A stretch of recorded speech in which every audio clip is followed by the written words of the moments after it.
አንድ ሰው ምንም አይነት የዩኒቨርሲቲ ትምህርት ሳይወስድ ፓይለት፣ ዶክተር እንዲሁም ጠበቃ መሆን ይችላል? ለብዙዎቻችን ይህ የማይመስል ህልም ነው። ነገር ግን አንድ ሰው አድርጎታል። ፍራንክ አባግኔል ይባላል። በ16 ዓመቱ ይህንን ሁሉ ፈጽሞታል። የአሜሪካ FBI እና የዓለም ፖሊሶች ለዓመታት ቢያሳድዱትም ሊይዙት አልቻሉም። መጫወቻን ያደረጋቸው በሚሊዮን የሚቆጠሩ ዶላሮችንም ዘርፏል። በዓለም ትልቁ አጭበርባሪ ስለሚባለው ስለዚህ 16 ዓመት ታዳጊ እንመልከት። ፍራንክ አባግኔል በ26 ሀገራት የተዘዋወረ የማጭበርበር ወንጀሎችን ፈጽሟል።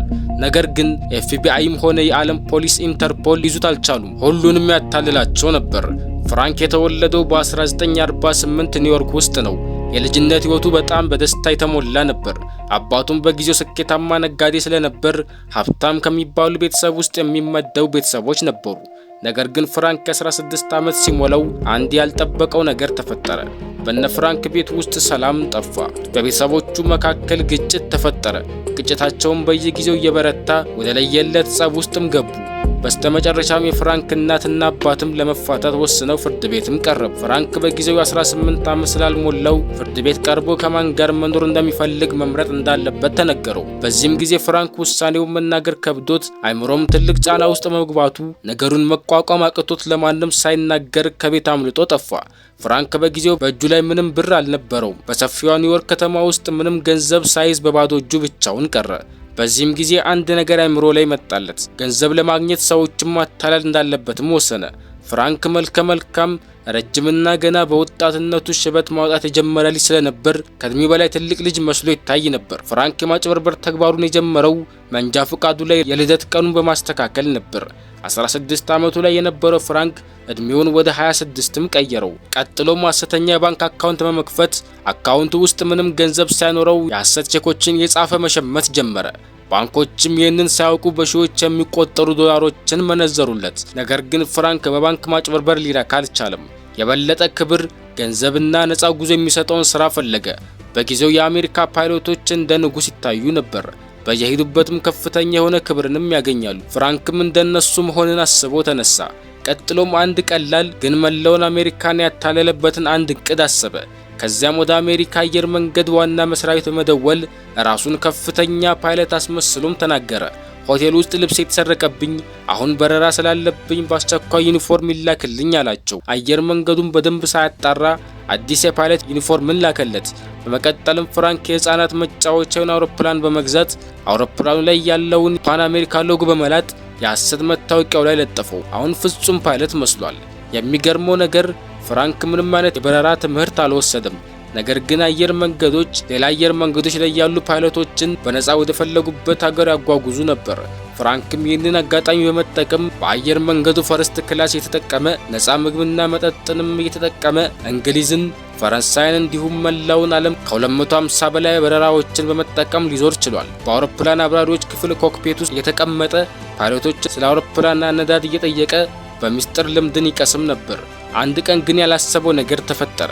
በረራ ላይ ባሉበት ሰዓት አንድ ፓይለት አውሮፕላኑን ለተወሰኑ ደቂቃዎች ያዝልኝ ብሎት ወጣ። እሱም በድንጋጤ ተዋጠ። ነገር ግን ሌሎች ፓይለቶች ጠይቆ ባገኘው እውቀት አውሮፕላኑን አውቶ ፓይለት ላይ በማድረግ ሊተርፍ ችሏል። ፖሊሶችም የፍራንክን ሴራ ይደረሱበት መጡ።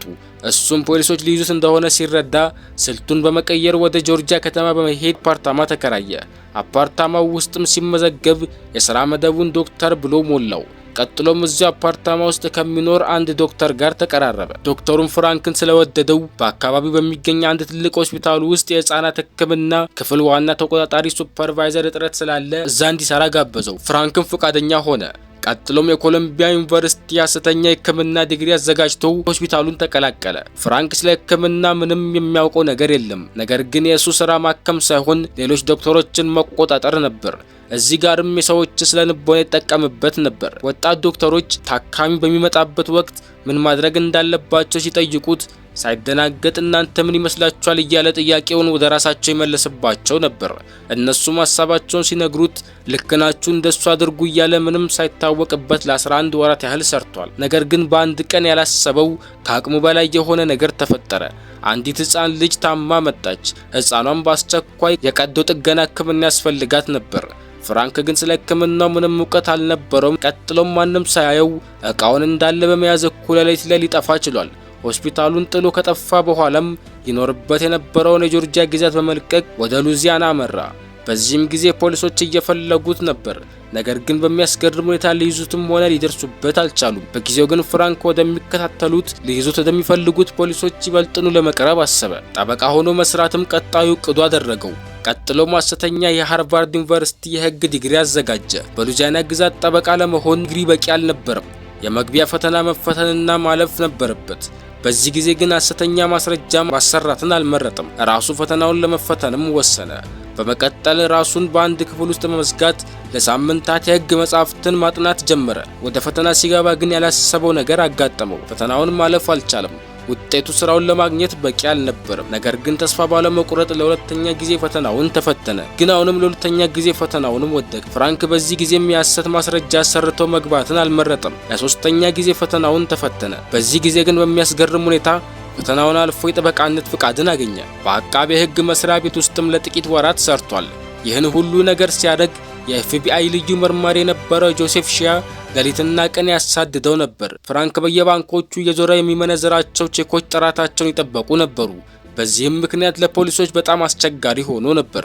ፍራንክ በአጠቃላይ 2.5 ሚሊዮን ዶላር የሚገመቱ ቼኮችን በተለያዩ 26 ሀገራት የተዘዋወረ መንዝሮ ነበር። ነገር ግን በ21 ዓመቱ በቤቱ እያለ በፖሊሶች ቁጥጥር ስር ሊገባ ችሏል። ፍራንክ ይህንን ሁሉ ድርጊቶች ሲፈጽም ገና 21 ዓመት አልሞላውም ነበር። በዚህ ሰዓት ፍራንክ በፖሊሶች ቢያዝም መጨረሻው አልነበረም።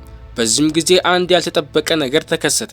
የአሜሪካ መንግስት ይህንን ድንቅ አእምሮ ያለውን ልጅ ከማሰር ይልቅ ጠቀምበት ወሰነ። በመቀጠልም አንድ ስምምነት አቀረቡለት። ከተስማማ እስሩ እንደሚቀርለት፣ አለበዚያ እድሜ ልኩን በእስር ቤት እንደሚበሰብስ አሳወቁት። ያቀረቡለት ሀሳብም የእሱን የማጭበርበር ዘዴ ተጠቅሞ ባንኮችና የኤፍቢአይ ሌቦችን ሐሰተኛ ቼኮች እንዴት መለየት እንደሚችሉ ታማኝነት ታስተምራለህ የሚል ነበር። እሱም ሀሳባቸውን በመቀበል ለኤፍቢአይ መስራት ጀመረ። በሚገርም ሁኔታም ለአሜሪካ መንግስትና ለትላልቅ ባንኮች ለ40 ዓመታት በታማኝነት አገልግሏል። ዛሬ ላይም ትልቅ የአማካሪ ድርጅት ያለው ሚሊዮነር ሆኗል። የፍራንክ ካባግኔል ታሪክ አስገራሚ በመሆኑ ምክንያት ታዋቂው ዳይሬክተር ስቲቨን ስፒልበርግ ታዋቂ ተዋናይ ሊዮናርዶ ዲካፕሪዮ የተወነበትን ካች ሚ ኢፍ ዩ ካን የሚል ትልቅ ዝናን ያገኘ የሆሊውድ ፊልም ሰርቶለታል። ልጆች በለጋ ዕድሜያቸው የሚፈጠር የቤተሰብ አለመግባባት ልጆችን ወዳልተገባ ነገርና ወደ አላስፈላጊ ህይወት ይመራል። ፍራንክ ካባግኔል እድለኛ በመሆኑና ድንቅ አእምሮ ስለነበረው ሊተርፍ ችሏል። የልጆቻችሁን አእምሮ ጠብቁላቸው እያልኩኝ የዛሬን እዚህ ጋር አበቃው። ቪዲዮውን ላይክ፣ ቻናሉን ሰብስክራይብ በማድረግ ተቀላቀሉ እያልኩኝ ቀጣይ በሌላ ቪዲዮ እስክመጣ መልካም ጊዜ ይሁንላችሁ።